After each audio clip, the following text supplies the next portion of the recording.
Cette semaine, 13 Médias t'emmène à la découverte de l'événement Les Semeuses de révolte organisé par la Fédération des Amis de la morale laïque. Une journée de réflexion et de partage autour des questions d'environnement et de justice sociale.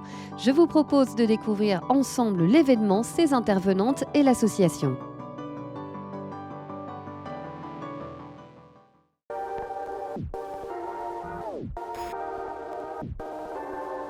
Voilà, donc je m'appelle Nathalie, j'ai lancé ma chaîne sur Twitch qui a pour but de faire découvrir et montrer l'envers du décor du secteur associatif et les chouettes gens.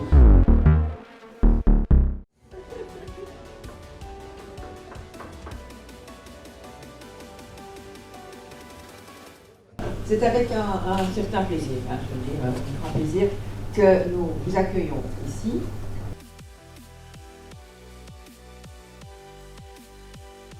Alors la FAML, c'est la Fédération des Amis de la morale laïque. C'est une association reconnue par la Fédération Wallonie-Bruxelles, par la région de Bruxelles-Capitale et par la commune de Saint-Josse dans le cadre des associations qui travaillent sur la laïcité, mais aussi dans les côtés de l'éducation permanente et pour promouvoir les valeurs de la laïcité, de l'équité, la neutralité et le libre examen. On a une revue qui s'appelle Lama, qui traite justement de tous ces sujets, qui amène les gens à réfléchir. On a un site internet qui permet aussi de poster d'autres articles. On organise des colloques, des journées de réflexion et des ateliers. C'est assez participatif pour que les gens réfléchissent. Sinon, on a aussi d'autres activités. On met en place pas mal de jeux pour l'instant, donc on essaie d'avoir une approche plus ludique des discriminations en général. Bon, je pense que comme pour toutes nos activités, l'idée c'est de promouvoir ces valeurs-là, de le libre examen, la neutralité et aussi travailler l'équité sur différents champs, la justice sociale dans différents fronts. On voulait les rendre accessibles à tout le monde aussi. C'était vraiment une de nos priorités. C'est des sujets qui sont en général assez universitaires et dans des petits... qui parlent à certaines personnes assez... C'est un peu d'élargir ce débat-là parce qu'on ne veut pas que ça reste dans une boule. Du coup, l'idée pour le Lama, c'est la même chose, c'est de regrouper des textes de différentes personnes avec différentes perspectives.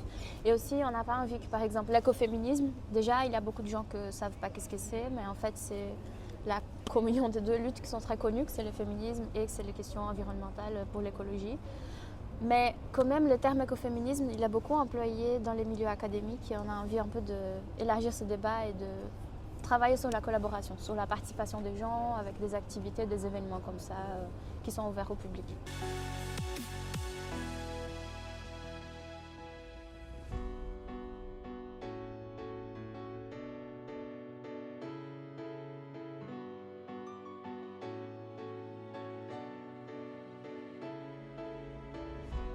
Alors moi je m'appelle Pauline, j'ai 24 ans et j'ai fait mes mémoires sur les écoféminismes et notamment sur les modes d'action, les stratégies politiques des écoféminismes mais aussi sur la critique essentialiste à l'encontre de l'écoféminisme. Alors moi mon but c'est un peu de présenter ce que j'ai découvert par mes recherches sur les écoféminismes et notamment en Belgique francophone et donc montrer quels sont les modes d'expression des écoféminismes en Belgique et un peu dans le monde aussi et en quoi les valeurs, comment les valeurs, les principes, les fondements, etc. se déploient au sein des écoféminismes, et notamment vis-à-vis de la question de l'essentialisme.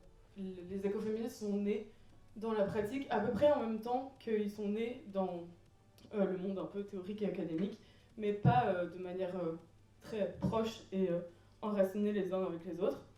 Il y a énormément de gens qui parlent des écoféminismes dans le monde académique, il y a énormément de gens qui pratiquent les écoféminismes sur le terrain, mais en fait, tout le monde rajoute un peu son grain de sel et analyse un peu de son côté, mais je trouvais ça très brouillon et très un peu trop complexe, etc. Et donc mon point de vue, c'était un peu d'essayer de faire un état des lieux de tout ce qui se passait dans les écoféminismes sur le terrain, mais aussi d'un point de vue vraiment théorico-conceptuel, un peu d'analyse de quels sont les principes, les fondements, les valeurs, etc. qui marquent les écoféminismes. Bonjour, moi c'est Oumaima Hamadi, je suis chargée de mission pour l'ONG féministe Le Monde selon les femmes, qui est une ONG qui a plus de 30 ans d'existence et d'expérience dans les thématiques de coopération et développement et qui tente, enfin, en tout cas qui œuvre pour intégrer l'aspect genre dans les politiques de coopération et développement. Alors aujourd'hui, donc, je vais vous présenter une de nos spécialités, on va dire une partie de notre colonne vertébrale en tant qu'ONG féministe. C'est les pédagogies féministes émancipatrices, et notamment à travers un arpentage. Donc les pédagogies féministes émancipatrices, elles permettent vraiment de re-questionner le savoir, mais aussi l'apprentissage. Donc comment est-ce qu'on peut en fait, apprendre collectivement, partager des savoirs et aussi rompre un peu les dynamiques très symétriques dans l'apprentissage. Et donc c'est un arpentage qui se veut collectif, féministe. On va notamment présenter l'envélopédie, qui est un petit ouvrage qui permet d'explorer les écoféministes, notamment des femmes intellectuelles, mais aussi des collectifs, des artistes qui ont vraiment contribué à la littérature et à la pensée écoféministe. Et on a aussi un pamphlet du patriarcat qui permet en fait de montrer comment est-ce que le savoir a été façonné par des idées sexistes, voire misogynes, dans toutes les disciplines, que ce soit les disciplines des sciences, de la philosophie, de la peinture.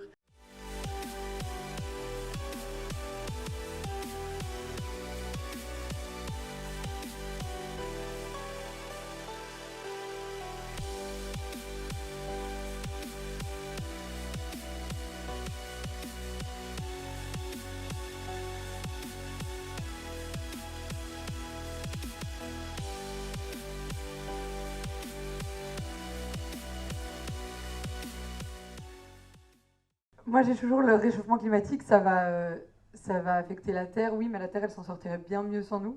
Donc, l'important, c'est de voir les conséquences sur les humains et de pouvoir essayer de protéger ces humains. Et on voit bien, effectivement, que nous, dans nos milieux privilégiés, on a quand même beaucoup de chance, et c'est pas nous que ça va affecter en premier, mais on a cette responsabilité, étant privilégiés, de faire notre possible et de, justement, consommer différemment, aller militer. Ici, on est dans un pays qui est quand même je me sens pas en danger quand je descends militer dans la rue. Moi, j'ai juste envie de rajouter que le capitalisme, c'est un peu sur ce qu'on se bat en général, parce que le capitalisme, c'est quoi? C'est une partie, un groupe qui est en domination sur un autre groupe. On peut voir le groupe humain en domination sur la nature, mais on peut aussi voir le groupe, par exemple, du patriarcat sur les femmes. On peut voir une société plutôt privilégiée sur une société plus prolétaire, plus pauvre. Moi, quand je dis je me bats pour la justice sociale et climatique, en fait, je me bats pour ces discriminations-là. Je me bats pour en fait qu'il y ait une meilleure justice, une meilleure équité entre les humains, mais aussi entre le vivant en général.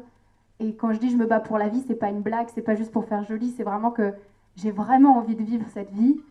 Et c'est pour ça que tous les matins, je me lève avec cette même envie qu'elle soit meilleure, qu'elle soit plus joyeuse. Et c'est pour ça que je pense que je me décris comme une personne qui me bat pour la justice sociale et climatique, parce que l'un va pas sans l'autre.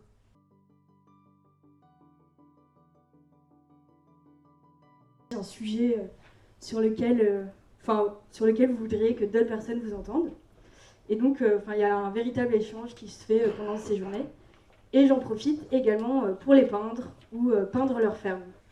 Et donc, le but de tout ça, ça a été ensuite de construire, au fur et à mesure de mes visites, une petite exposition éco-paysanne.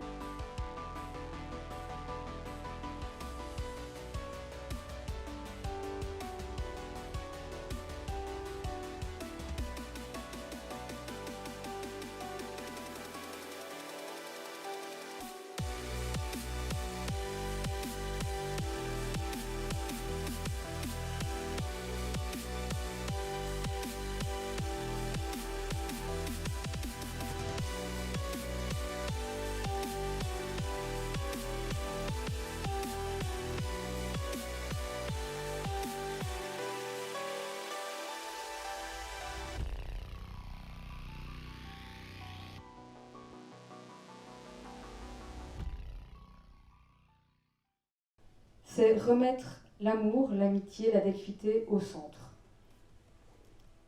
Cette notion de care, c'est aussi quelque chose qui est beaucoup porté par les femmes de nos jours, encore. Donc il faut aussi remettre un petit peu d'équité dans tout ça. Que chacun puisse porter ce care, mais aussi que chacun puisse se sentir libre de déposer ses émotions. C'est avec ça qu'on avance. C'est en se sentant libre d'exprimer nos peurs, nos peines, nos colères, qu'on peut les transformer après, ensemble, en mise en action.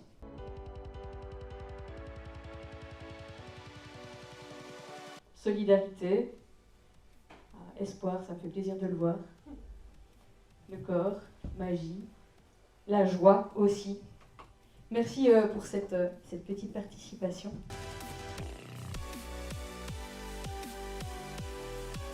Pour moi, c'est très compliqué d'avoir une seule définition. Et je dirais même qu'il y a des écoféminismes.